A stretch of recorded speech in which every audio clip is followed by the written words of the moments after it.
आल्हा खंड का उपक्रम, आला उदल की कथा।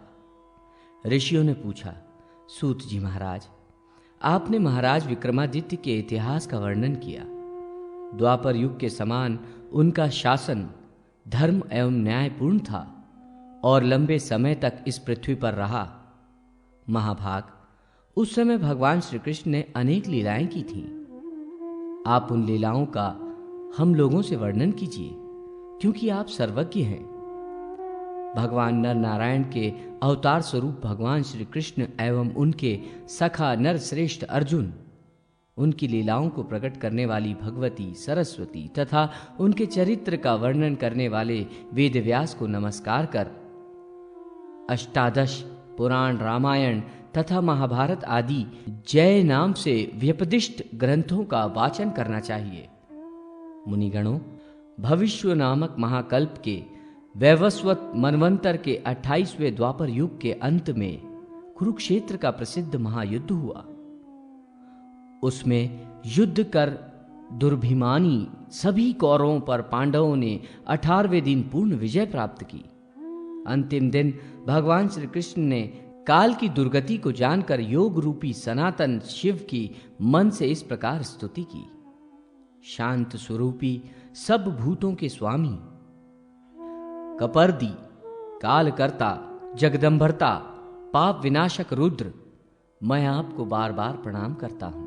भगवान, आप मेरे भक्त पांडवों की रक्षा करें।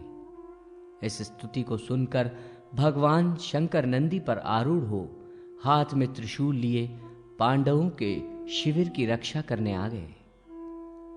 उस समय महाराज युधिष्ठिर की आज्ञा से भगवान श्री कृष्ण हस्तिनापुर गए थे और पांडव सरस्वती के किनारे रहते थे। मध्य रात्रि में अश्वत्थामा, भोज और कृपाचार्य, ये तीनों पांडव शिविर के पास आए और उन्होंने मन से भगवान रुद्र की स्तुति कर उन्हें प्रसन्न कर लिया। इस पर भगवान शंकर ने उन्हें पांडव शिविर में प्रवेश करने की आज्ञा दे दी।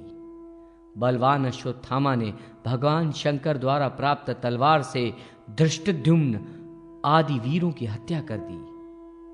फिर वो कृपाचार्य और कृतवर्मा के साथ वापस चला गया। वहां एकमात्र पार्षद सूत ही बचा रहा। उसने इस जनसंहार की सूचना पांडवों को दी। भीम आदि पांडवों ने इसे शिव जी का ही कृत्य समझा। वे क्रोध से तिलमिला गए और अपने आयुधों से देवाधिदेव पिनाकी से युद्ध करने लगे। भीम आदि द्वारा प्रयुक्त अस्त्र शस्त्र शिव जी के शरीर में समाहित हो गए। इस पर भगवान शिव ने कहा कि तुम श्री कृष्ण के उपासक हो, अतः हमारे द्वारा तुम लोग रक्षित हो, अन्यथा तुम लोग वध के योग्य थे। इस अपराध का फल तुम्हें कलयुग में जन्म लेकर भोगना पड़ेगा। ऐसा कहकर वे अदृश्य हो गए और पांडव बहुत दुखी हुए। वे अपराध से मुक्त होने के लिए भगवान श्री कृष्ण की शरण में गए। निशस्त्र पांडवों ने श्री कृष्ण के साथ एकाग्र मन से शिव जी की स्तुति की। इस पर भगवान शंकर ने प्रत्यक्ष प्रकट होकर उनसे वर मांगने को कहा। भगवान श्री कृष्ण बोले, देव, पांडवों के जो शस्त्रास्त्र आपके शरीर में लीन हो गए हैं, उन्हें पांडवों को वापस कर दीजिए और इन्हें शाप से मुक्त भी कर दीजिए। शिव जी ने कहा, श्री कृष्णचंद्र, मैं आपको प्रणाम करता हूं। उस समय मैं आपकी माया से मोहित हो गया था। उस माया के अधीन होकर मैंने ये शाप दे दिया। यद्यपि मेरा वचन मिथ्या तो नहीं होगा, तथापि ये पांडव तथा कौरव अपने अंशों से कलयुग में उत्पन्न होकर अंशतः अपने पापों का फल भोग कर मुक्त हो जाएंगे। युधिष्ठिर वत्सराज का पुत्र होगा, उसका नाम बलखानी होगा। वो शिरीष नगर का अधिपति होगा। भीम का नाम वीरण होगा और वो वनरस का राजा होगा। अर्जुन के अंश से जो जन्म लेगा वो महान बुद्धिमान और मेरा भक्त होगा। उसका जन्म परिमल के यहां होगा और नाम होगा ब्रह्मानंद। महाबलशाली नकुल का जन्म कान्य कुब्ज में रत्न भानु के पुत्र के रूप में होगा और उसका नाम होगा लक्षण।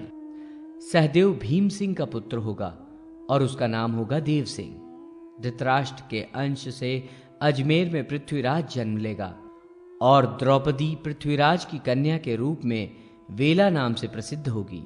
महादानी कर्ण तारक नाम से जन्म लेगा।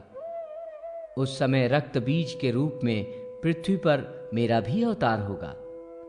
कौरव माया युद्ध में निष्णात होंगे और पांडु पक्ष के योद्धा धार्मिक और बलशाली होंगे। सूत जी बोले, ऋषियों, ये सब बातें सुनकर श्री कृष्ण मुस्कुराए और उन्होंने कहा, मैं भी अपनी शक्ति विशेष से अवतार लेकर पांडवों की सहायता करूंगा। महादेवी द्वारा निर्मित महावती नाम की पुरी में देशराज के पुत्र रूप में मेरा अंश उत्पन्न होगा, जो उदय सिंह कहलाएगा। वह देवकी के गर्भ से उत्पन्न होगा। मेरे वैकुंठ धाम का अंश आहार्द नाम से जन्म लेगा। वो मेरा गुरु होगा। अग्निवंश से उत्पन्न राजाओं का विनाश कर मैं धर्म की स्थापना करूंगा। श्री कृष्ण की यह बात सुनकर शिव जी अंतर्हित हो गए।